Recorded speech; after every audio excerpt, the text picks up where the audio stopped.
오늘 우리에게 주신 하나님의 말씀은 마태복음 3장 16절에서 17절 말씀입니다.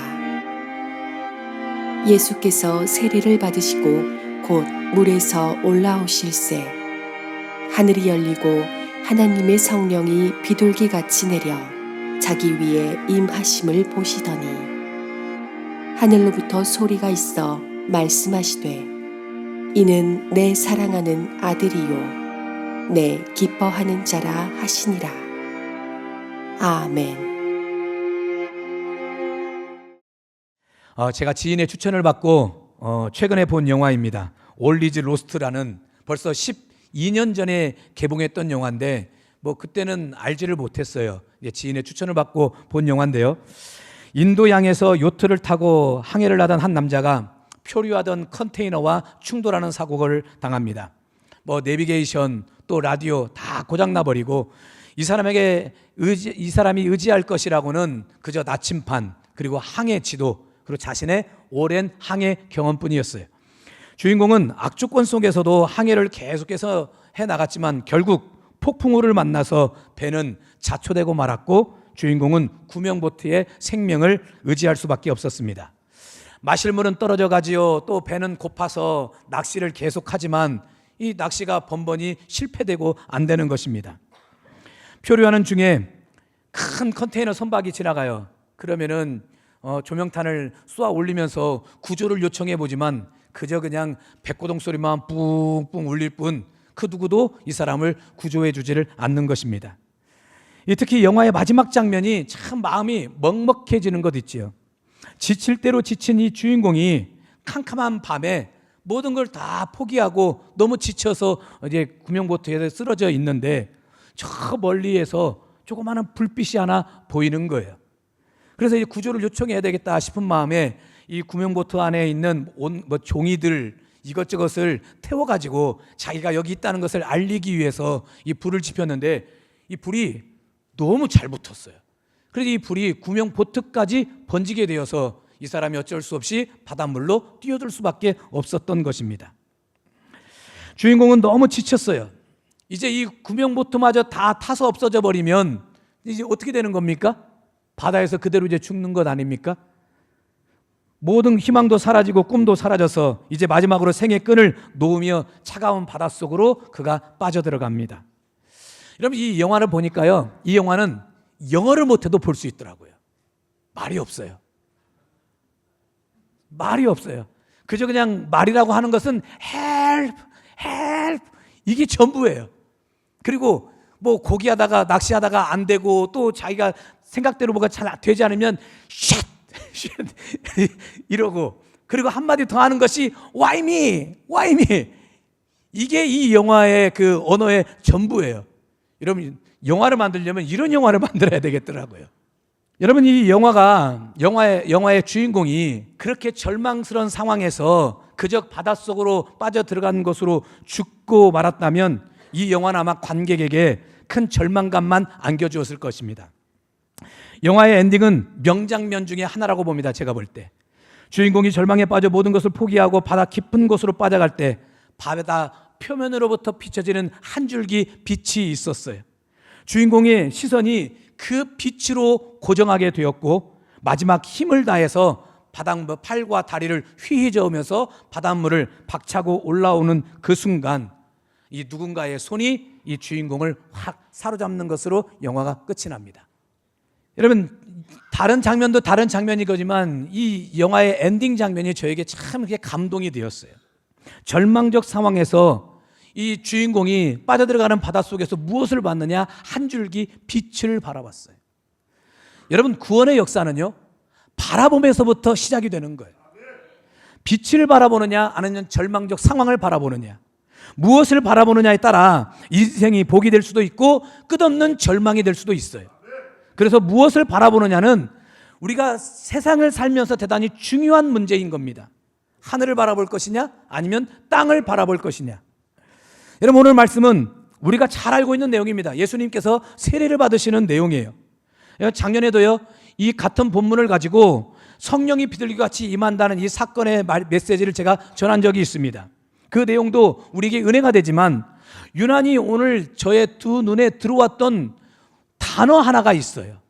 자, 16절 말씀인데 같이 한번 읽어보도록 하겠습니다. 시작. 예수께서 세례를 받으시고 곧 문에서 올라오실새 하늘이 열리고 하나님의 성령이 비둘기같이 내려 자기 위에 임하심을 보시더니.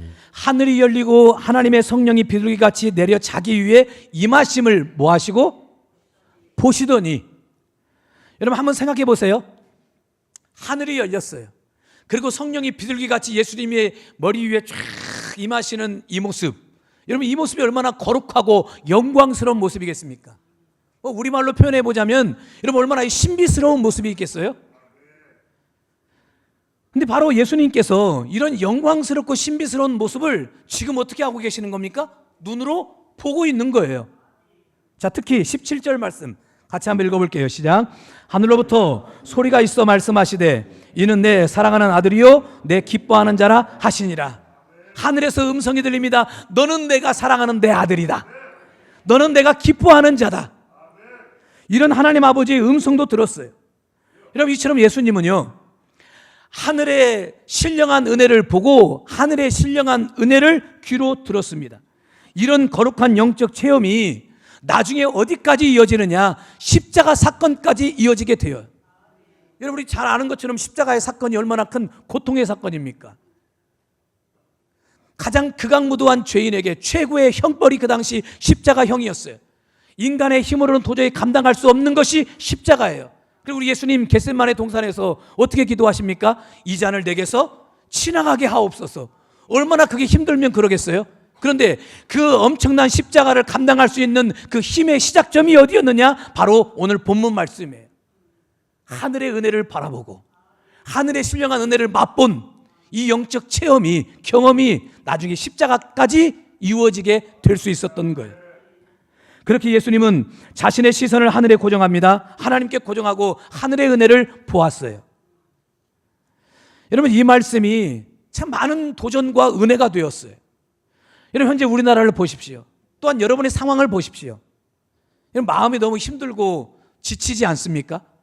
정치가 이 국민들의 마음을 편안하게 해야 되는데 오히려 국민들이 정치를 걱정할 정도로 이게 좀 거꾸로 됐잖아요. 지금 애가 어른을 걱정하는 꼴이 돼버린 거 아닙니까? 언제 이 갈등의 실마리가 풀릴지 알다가도 모르겠어요.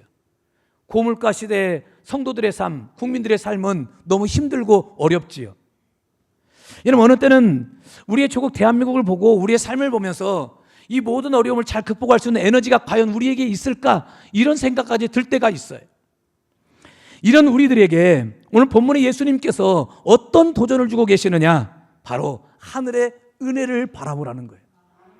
하나님을 바라보라는 거예요. 할렐루야. 여러분 이런 이야기 우리가 신앙생활 중에 너무 많이 자주 듣는 얘기라 여러분이 식상히 여기실지 모르겠지만 여러분 그렇지 않습니다. 하늘의 은혜를 보고 안 보고는 우리의 인생에 큰 차이를 가져다 줘요.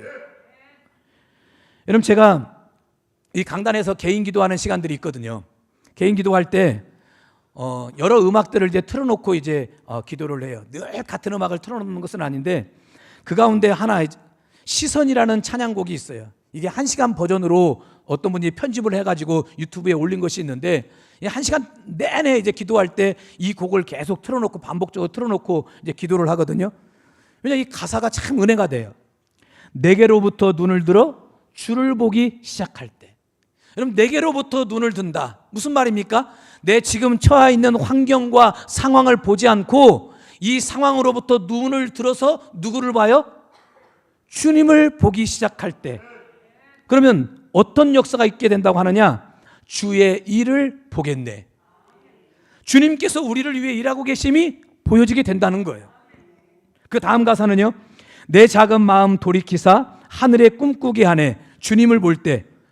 여러분 우리의 마음 안에 지금까지 혹여나 염려, 근심, 걱정이 가득했다면 이제는 하늘의 신령한 은혜, 하늘의 엄청난 은혜들이 우리의 마음에 가득하게 된대요. 근데 어느 때 그런 은혜가 가득하게 되느냐? 주님을 볼 때. 자, 그 다음 가사에 보니까 그래서 모든 시선을 주님께 드리고 살아계신 하나님을 느낄 때. 우리의 모든 시선을 누구께 드리래요? 하나님께 드리래요. 다른 말로 하면 하늘의 은혜를 사모하고 바라보라는 것입니다. 그러면 어떤 역사가 있느냐? 마지막 가사에 보니까 내 삶은 주의 역사가 되고 하나님이 일하기 시작하네. 여러분, 우리의 삶이 하나님의 역사가 된대요. 어떤 역사가 되느냐? 하나님이 우리를 위해 일하고 계시는 역사. 하나님이 나를 축복하고 계신다는 그 사실을 경험하는 역사. 하나님의 은혜를 맛보는 역사. 주님의 돌보시는 맛보는 역사. 여러분, 이런 역사가 어떤 자에게 임하느냐? 우리의 모든 시선을 주님을 볼 때, 하늘의 은혜를 맛볼 때 주어지게 된다는 거예요. 여러분, 가사가 얼마나 은혜롭습니까? 근데 이렇게 은혜대가 되는 이 곡을 작사, 작곡하신 분이 김명선 간사님이세요. 이분이 예수전도단에서 오랫동안 간사로 사역을 하셨고 현재는 찬양사역자로 활동을 하고 계시는데요. 이분이 이 곡을 어떻게 쓰게 되었느냐? 이분의 10대, 20대의 삶이 참 절망적이었어요. 하루하루 이분의 표현으로 보면 그래요. 하나님이 주시면 먹고 주시지 않으면 못 먹고. 그래서 늘 이분의 기도 제목이 무엇이었냐면 하나님 오늘 내게 일용할 양식을 주십시오라는 것이 이분의 기도 제목일 정도로 그렇게 삶이 궁핍했다는 것입니다. 그것도 어른이 되어서도 아니고 10대, 20대 시절, 가장 잘 먹어야 되는 그 시절을 너무 불우하고 힘겹고 어렵게 살았어요. 근데 그때마다 이 간사님께서 입버릇처럼 했던 얘기가 무엇이냐면 하나님, 그래도 내가 주님만 바라봅니다. 저의 모든 시선을 주님께 고정하겠습니다. 여러분, 그도 그럴 것이 환경 보면 낙심이 되는데요. 지금 내 처지와 상황을 보면 자기처럼 불행한 사람이 없는 것 같은데요. 그러니 그런 환경을 어떻게 바라보고 삽니까? 그래서 오히려 내 시선을 주님께 돌린다고, 하늘의 은혜를 바라본다고, 이것을 하루에도 수백 번씩 마치 입버릇처럼 되뇌었다는 것입니다. 그렇게 인생이 힘들고 어려웠을 때 썼던 시였어요. 그리고 기타를 치면서 곡을 붙인 것이 시선이라는 찬양이었어요. 여러분, 오늘 저와 여러분도 마찬가지예요.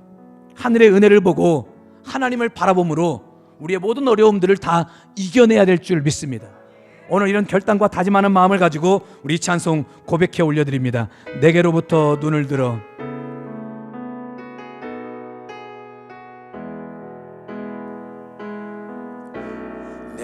내게로부터 눈을 들어 주를 보기 시작할 때 주의 일을 보겠네.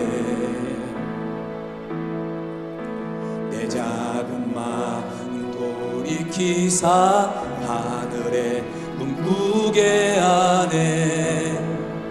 주님을 다시 한번 내게로부터 눈을 들어. 내게로부터 눈을 들어 주를 보기 시작. 그때 주의 일을 보게 될 줄 믿습니다.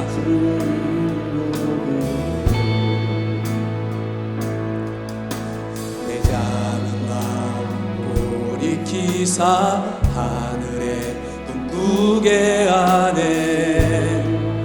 주님을 볼 내 모든 시선을 주님께 드리고 살아계신 하나님을 느낄 때 내 삶은 주의 역사가 되고 하나님이 일하기 시작. 모든 시선을 주님께 드리고 모든 시선을 주님께 드리고 살아계신 하나님을 느낄 때 내 삶은 주의 역사가 되고 하나님이 일하기 시작하네. 구약 열왕기하 6장에 보면 아람 나라의 왕이 군대를 이끌고 이 도단성에 있었던 엘리사를 잡기 위해 이 도단성을 겹겹이 에워쌉니다. 이 날이 밝으면 이 금방이라도 이 도단성을 쳐들어가기 위해서 모든 만반의 준비를 다 갖추었어요. 이런 광경을 누가 봤느냐? 엘리사의 종이었던 게하시가 봅니다. 그리고 이렇게 말을 하는 거예요. 열왕기하 6장 15절 같이 읽어볼게요. 하나님의 사람의 사환이 일찍이 일어나서 나가보니 군사와 말과 병거가 성읍을 에워싸는지라. 그의 사환이 엘리사에게 말하되 내 주여 우리가 어찌하리이까 하니. 내 주여 우리가 어찌하오리까. 무슨 말입니까? 이제 죽게 생겼다는 거지요. 다 끝났다는 것이지요. 망했다는 것이지요. 이 게하시의 마음속에 두려움이 막 가득했다는 말 아닙니까? 그런데요, 이런 게하시가 결국은 나중에 평안을 찾아요. 자, 그 이유가 무엇 때문이냐? 17절 말씀, 열왕기하 6장 17절 같이 읽어볼게요. 기도하여 이르되 여호와여 원하건대 그의 눈을 열어서 보게 하옵소서 하니 여호와께서 그 청년의 눈을 여심해 그가 보니 불말과 불병거가 산에 가득하여 엘리사를 둘렀더라. 하나님께서 게하시의 눈을 열어주셨어요. 그렇게 열린 눈으로 무엇을 보느냐? 아람 나라의 군사들을 본 것이 아니라 아람 나라 군사의 숫자보다도 더 많은 불말과 불병거를 보았어요. 또 다른 말로 하면 천군 천사를 보았어요. 지금 엘리사와 게하시 자신을 지켜주고 보호해주기 위해 동원되었던 그 수많은 천군 천사들, 이것을 눈으로 보았어요. 여러분 두렵겠습니까? 불안하겠어요? 떨리겠습니까? 여러분 저 같으면 어떤 줄 아십니까? 애기 야 니들이 와봐라. 아마 이런 오히려 담대함이 생겨났을 거예요. 여러분 세상은 인간의 눈으로 보이는 것이 전부가 아닙니다. 우리 눈에 보이지 않는 영적 세계는요 실로 어마어마해요. 위대해요. 엄청납니다. 인간의 눈으로 보면 아람의 수많은 군사가 눈에 보일 수밖에 없죠. 이것이 현실이고 팩트 아닙니까? 그러나 영적 세계는 더 많은 불말과 불병거가 있어요. 할렐루야. 그리고 그들이 끊임없이 우리를 지켜주고 우리를 보호하고 우리를 보살펴주고 있는 줄 믿습니다. 창세기 13장의 아브라함도 보십시오. 그가 조카 롯과 헤어질 때 롯이 그 당시에 가장 살기 좋은 땅 소돔과 고모라를 선택해버리고 가는 거예요. 아브라함은 어쩔 수 없이 반대편인 먼지만 풀풀 날리고 돌밖에 없는 아주 척박한 광야 같은 땅을 선택할 수밖에 없었지요. 여러분 소돔과 고모라는 그 당시에 에덴 동산 같은 곳이었습니다. 지상 낙원과도 같은 그런 곳이었어요. 반면에 아브라함은 이 먼지만 날리고 돌밖에 없는 그 땅, 그럼 거기서 뭘 해먹고 삽니까? 살기가 막막해요. 아브라함도 사람인지라 낙심이 되지요. 좌절이 되지요. 절망이 되지요. 야, 여기서 어떻게 살아야 된단 말인가? 그럼 그때 하나님께서 아브라함을 불러서 이렇게 말씀하시는 거예요. 창세기 13장 14절 15절 같이 읽어볼게요. 롯이 아브라함을 떠난 후에 여호와께서 아브라함에게 이르시되 너는 눈을 들어 너 있는 곳에서 북쪽과 남쪽 그리고 동쪽과 서쪽을 바라보라. 보이는 땅을 내가 너와 내 자손에게 주리니 영원히 이르리라. 하나님이 뭐라고 말씀하세요? 아브라함아 너 눈을 들어서 보라는 거예요. 아브라함아 지금 네 눈에 보이는 게 전부가 아니야. 그래 현실은 척박하고 돌밖에 없는 살 수 없는 땅처럼 보이지. 그러나 내가 너를 위해 준비한 세계는 실로 엄청나단다. 위대하단다. 네가 상상할 수 없는, 네가 생각조차도 할 수 없는 엄청난 은혜가 너에게 준비되어 있단다. 너는 바로 그것을 보라는 거예요. 그 은혜를 보라는 거예요. 하나님의 그 축복을 보라는 것입니다. 여러분 육신의 눈으로 보면 분명 먼지만 날리는 땅이지요. 그러나 하나님은 아브라함의 눈이 하늘의 은혜를 바라보도록 하셨어요. 그러니 아브라함의 마음속에 힘이 나지요. 창세기 15장도 그렇습니다. 자녀가 없어 힘든 시간을 보내고 있는 이 아브라함이었어요. 어쩔 수 없이 자신의 모든 재산을 그의 집에서 아주 신실하게 일하는 엘리에셀이라는 종에게 모든 걸 다 물려주고 싶은 마음에 내 상속자는 엘리에셀입니다 라고 하나님 앞에 기도할 정도였어요. 이때 하나님이 어떻게 하시느냐? 창세기 15장 5절 같이 읽어볼게요. 그를 이끌고 밖으로 나가 이르시되 하늘을 우러러 무뼈를 셀 수 있나 보라. 또 그에게 이르시되 내 자손이 이와 같으리라. 하늘의 무뼈를 통해 놀라운 하나님의 은혜를 보게 하셨던 거예요. 아브라함아, 지금은 없지. 그러나 내가 너에게 준비한 것은 어마어마하단다. 엄청나단다. 제발 좀 그 은혜를 보라는 얘기예요. 제발 좀 그 하나님의 역사하심을 보라는 얘기예요. 그렇게 아브라함이 이제 그의 시선을 돌려서 하늘의 은혜를 보기 시작했어요. 하나님을 보기 시작했어요. 그렇게 은혜를 바라보자 창세기 15장 6절 같이 읽어볼게요. 아브라함이 여호와를 믿으니 여호와께서 이를 그의 의로 여기시고. 아브라함에게 무엇이 생겼느냐? 믿음이 생겼어요. 여러분, 자신의 형편과 처지를 바라볼 때는 낙심이 생기고 절망만 생겼는데 이제는 하늘의 은혜를 바라보고 하나님을 바라보니까 그에게 믿음이 생겼어요. 어떤 믿음입니까? 하나님이 축복하시면 되지. 하나님이 은혜 주시면 되지. 하나님이 도와주시면 되지. 하나님은 이런 사실을 너무 잘 알고 계셨기에 끊임없이 오늘 우리의 삶도 마찬가지예요. 우리의 시선이 하늘의 은혜를 바라볼 수 있도록 우리를 훈련하시는 거예요. 그렇게 시선을 하나님께 살짝만 돌리면 우리가 힘을 얻고 하나님께서 우리를 위해 일하고 계심이 보여지는 줄 믿습니다. 그 구약의 미가 선지자가 이런 고백을 합니다. 자, 미가서 7장 7절 8절 같이 읽어볼게요.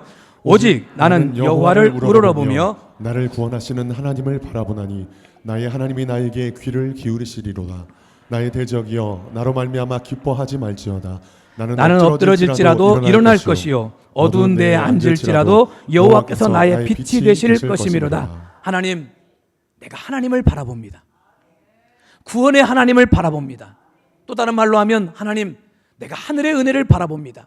하나님의 은혜를 바라봅니다. 자, 그랬더니 엎드러질지라도 일어날 것이고 또 어두운 데에 앉을지라도 하나님께서 빛이 되셔서 인도하실 것이라는 믿음이 생겨나게 됐다는 거예요. 여러분, 인생을 살면서 캄캄한 밤을 만나는 것은 가던 길을 잠깐 멈추고 하나님께로 시선을 돌리라는 하나님의 사인인 줄 믿습니다. 아무것도 보이지 않는 어두운 길을 혼자 걸어가 봐야 괜히 가다가 돌뿌리에 걸려 넘어지든지 아니면 어디에 부딪히든지 그러지요. 여러분, 그렇게 빛이 없을 때는 잠깐 멈추고 우리의 빛 대신 예수 그리스도를 바라보는 거예요. 우리의 등불 되시는 예수님을 바라보는 거예요. 그리고 그분께 우리의 시선을 고정하고 그분의 은혜를 갈망하고 그 은혜를 바라보는 거예요. 곡선이 이긴다라는 책이 있습니다. 이 책에 보면 감동되는 표현 한 구절이 있어요. 삶이란 엔드게임이 아니라 엔드의 향연이다. 여러분, 사람은 힘들고 어려운 일을 겪으면 다 끝났어. 난 망했어. 내 삶은 이 엔드, 다 끝났다고 생각을 해요. 그러나 하나님은 그렇지 않다는 거예요. 내가 이 엔드, 끝났다고 하는 그 엔드의 그 상황이 하나님은 AND, 다음, 또 그 다음, 또 그 다음, 뭔가 하나님은 계속해서 우리에게 일하시는 하나님의 일하심의 시작이 된다는 이야기예요. 여러분, 만약 끝난 것 같고 막힌 것 같다면 하나님께로 시선을 돌려 하늘의 은혜를 바라보시길 주의 이름으로 축원합니다. 여러분, 시편에 보면은요, 셀라라는 표현들이 자주 등장하는 것을 보게 돼요. 셀라, 뭐 읽다가도 셀라, 좀 읽다가도 셀라, 셀라. 여러분, 이 셀라라는 말이 무슨 말이냐? 목소리를 높이다, 찬양하다라는 뜻이 있습니다. 여러분, 이 셀라라는 이 말이 기도나 시편에서 사용될 때는 멈춰서 들으라, 읽던 것을 잠시 멈추고 묵상해 보라라는 의미로 쓰여진 겁니다. 그러니까 음악으로 보면 셀라는 쉼표와도 같은 것이에요. 잠깐 쉬고 묵상해 보라는 거예요. 여러분, 한번 그렇게 한번 해보십시오. 시편을 읽는 중에 셀라가 있으면 잠깐 쉬어서 그 말씀 한번 깊이 묵상해 보십시오. 여러분, 만약에 음악에 쉼표가 없다면 어떻게 될까요? 여러분, 곡이 완창될 수 있을까요? 여러분, 저는 그럴 수 없다고 봐요. 아무리 간단한 곡이라도 쉬지 않고 쉼표가 없어가지고 쉬지 않고 계속 부를 수 있겠습니까? 가다가 숨 넘어갈 거요? 쉼표가 있는 것은 잠깐 쉬라는 얘기예요. 그렇게 잠깐 쉬면 그 곡을 완창할 수가 있어요. 그 곡을 마지막까지 완곡해낼 수가 있는 거예요. 여러분, 그렇듯 인생을 살다 보면 쉼표를 만나고 셀라를 만날 때가 있습니다. 그때는 급하게 서두를 것이 아니라 잠깐 멈춰서 생각해보고 묵상해보는 거예요. 무엇을 묵상하느냐? 하늘의 은혜를 묵상해보는 것입니다. 하나님의 은혜를 묵상해보는 거예요. 하나님의 뜻을 깊이 묵상해보는 거예요. 그러면 그것이 우리에게 은혜가 될 줄 믿습니다. 그러므로 오늘 저와 여러분 모두 우리의 인생의 주인 되시는 하늘의 은혜를 바라보고 오직 주님만 바라보시길 주의 이름으로 축원합니다. 아멘.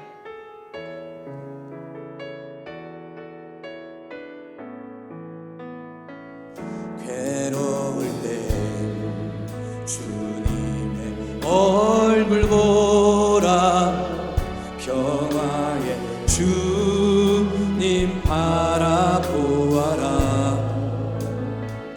세상에서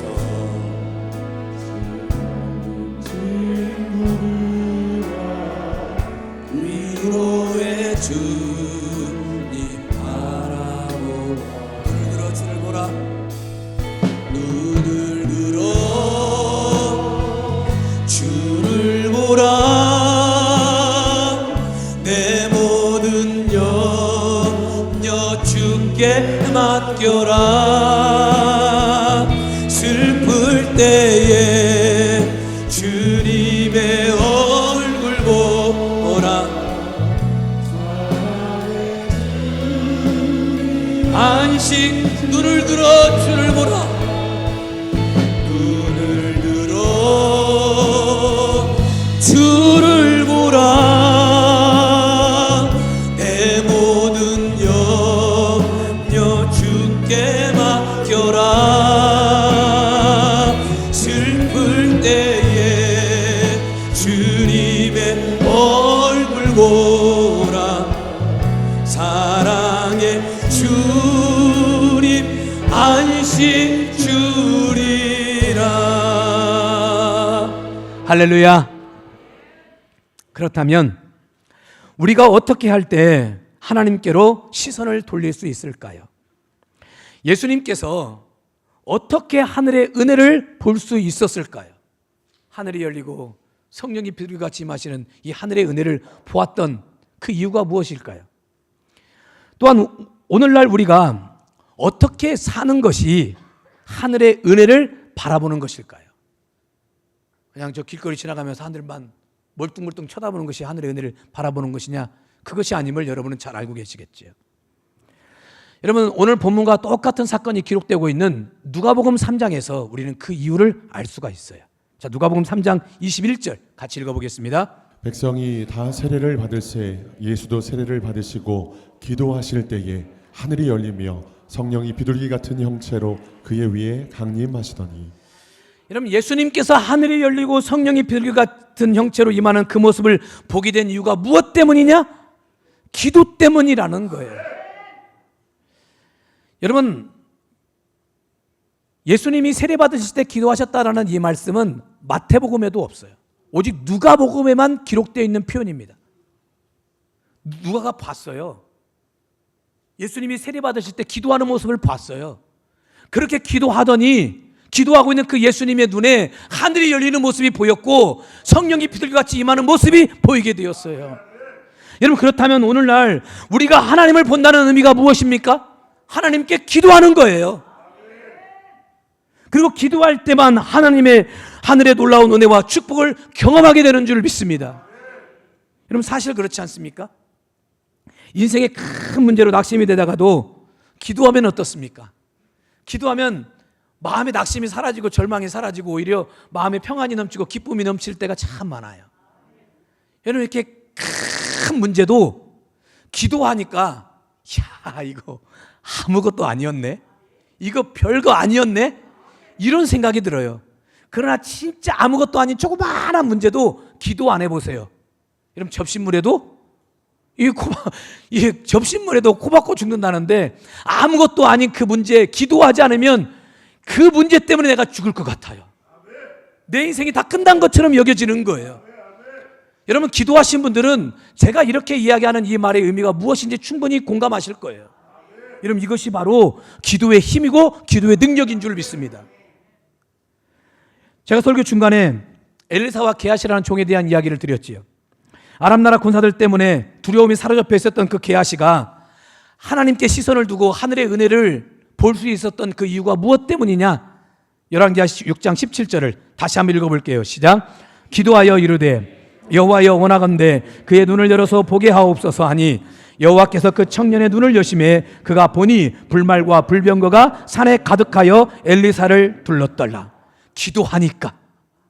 기도하니까 게하시의 눈이 열리게 되었고 하늘의 은혜를 바라보게 되었고 그래서 불말과 불병거를 볼 수 있게 되었어요. 여러분 오늘 우리의 삶도 마찬가지예요. 기도하는 자에게 불말과 불병거가 보일 줄 믿습니다. 기도하는 자에게 하늘의 은혜가 보일 줄 믿습니다. 기도하는 자에게 하나님의 일하심이 보이게 될 줄 믿습니다. 여러분 우리가 기도해야 눈이 열리고 하늘의 역사를 볼 수 있게 되는 거예요. 유기성 목사님이 쓰신 1시간 기도라는 책이 있어요. 제가 우리 성도들한테 여러 번 소개했던 책인데요. 여러분 이 책에 보면 멕시코에서 사회 가시는 선교사님의 이야기가 소개되어 있습니다. 선교사님께서 멕시코의 한 아이가 원주민 아이가 이 친아버지로부터 막 무한 폭력을 당하는 거예요. 그래서 이 아버지 밑에 있다가는 이 아이가 죽을 것만 같아서 선교사님이 그 여자아이를 자신의 딸로 입양을 합니다. 그래서 선교사님이 말하는 거예요. 얘야 누구야? 이제부터 너는 내 딸이야. 그리고 내가 너의 아버지야. 그러니 필요한 것이 있으면 언제든지 이 아빠에게 다 말하렴. 근데 안타깝게도 이 아이가 선교사님에게 그 어떤 말도 하지를 않는 거예요. 그 어떤 것도 구하지 않고. 여러분 딸이라면 아빠에게 좀 투정도 좀 부리고 여러분 그러지 않습니까? 우리 딸들은 너무 투정을 부려서 문제예요. 하여간 다른 걸로 전화를 오지 않고 투정 부릴 때 전화 온다든지 용돈 필요할 때 전화 온다든지. 애들의 용무는 참 간단합니다. 좀 부모 입장에서는 이런저런 얘기도 좀 하고 그러면 좋을 텐데 그런 얘기는 다 접어두고 지 필요한 거 있을 때만 딱 전화하고. 근데 여러분 왜 그렇습니까? 자식이기 때문에 그렇죠. 자식이기 때문에. 그렇게 자녀는 부모에게 투정도 부리고. 여러분 제가 다 큰 어른이지 않습니까? 근데 이 다 큰 어른도 이 때로는 부모님께 투정 부릴 때가 참 많더라고요. 힘들고 어려울 때 전화해서 나 이것 때문에 힘들다고 저것 때문에 힘들다고 나 못 살겠다고 이렇게 투정 부릴 때도 있고. 왜 그러느냐? 자식이기 때문에. 부모님이 계시기 때문에 그 부모님께 자식이기 때문에 투정도 부리고 이것도 해달라고 하고 저것도 해달라고 요구하는 거예요. 그런데 이 아이가 선교사님에게 그 어떤 요구도 하지 않고 말도 제대로 걸지 않고 그 선교사님이 이런 생각이 드는 거예요. 이 아이가 지금까지 사랑을 받아본 적이 없어서 그런가? 아니면 이 아이가 무엇인가 요구했을 때 내가 들어주지 않을 것 같아서 그런가? 아니면 이 아이가 나를 아직 아버지로 인정하지 못해서 그런가? 도대체 그 이유가 무엇일까? 늘 이런 생각이었던 거예요. 자기는 이 아이를 잘 키워보고 싶은 마음에 사랑을 준다고 애쓰고 열심히 노력한다고 부모로서 노력해보고 애를 쓰는데 이 아이는 그러면 그럴수록 점점 멀어지는 것만 같은 생각 때문에 너무 마음이 힘들었어요. 근데 그런 어느 날 이 아이가 선교사님께 조용히 다가오더니 귀에다가 조용한 말로 이렇게 이야기를 하는 거예요. 저 신발끈 하나만 부탁해요. 신발끈 하나만 부탁해요. 여러분 신발을 하나 사달라는 것도 아니에요. 신발끈 하나가 낡아서 이게 다 헤어졌는데 그 신발끈 하나 부탁한다는 이야기를 처음 이 아이가 선교사님께 한 거예요. 근데 이 이야기를 듣는 순간 선교사님의 눈에서 눈물이 왈칵 쏟아졌어요. 아니 이 아이가 드디어 나에게 필요한 것을 요구하고 있구나. 이제 드디어 이 아이가 나를 아빠로 인정하고 있구나. 이 마음 때문에 선교사님이 마음의 감정이 북받쳐 올라서 막 펑펑 눈물을 쏟아내었어요. 여러분 제가 이 이야기를 통해서 기도의 진리 한 가지를 깨달았어요. 기도가 무엇입니까? 기도는 우리가 하나님을 아버지로 인정하는 것이 기도예요. 그래서 하나님은 기도하는 자들을 보면 기뻐서 어쩔 줄을 몰라 하시는 거예요. 아마 선교사님의 표현으로 본다면 우리가 기도하는 이 모습을 보고 하나님은 너무 기뻐서 우실지도 몰라요. 네가 드디어 나를 아버지로 인정하는구나. 네가 드디어 나를 아빠로 인정하는구나. 그래, 네가 드디어 나를 인정하는구나. 그리고 하나님은 어쩔 줄을 몰라가지고 막 우리에게 이것도 주고 저것도 주고 막 이것도 주고, 그래서 뭐가 필요하니? 너 뭐가 필요하니? 할렐루야. 이것이 바로 기도이고 이것이 바로 기도의 능력인 줄 믿습니다.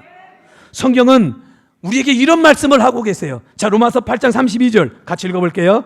자기 아들을 아끼지 아니하시고 우리 모든 사람을 위하여 내주신 이가 어찌 그 아들과 함께 모든 것을 우리에게 주시지 아니하겠느냐.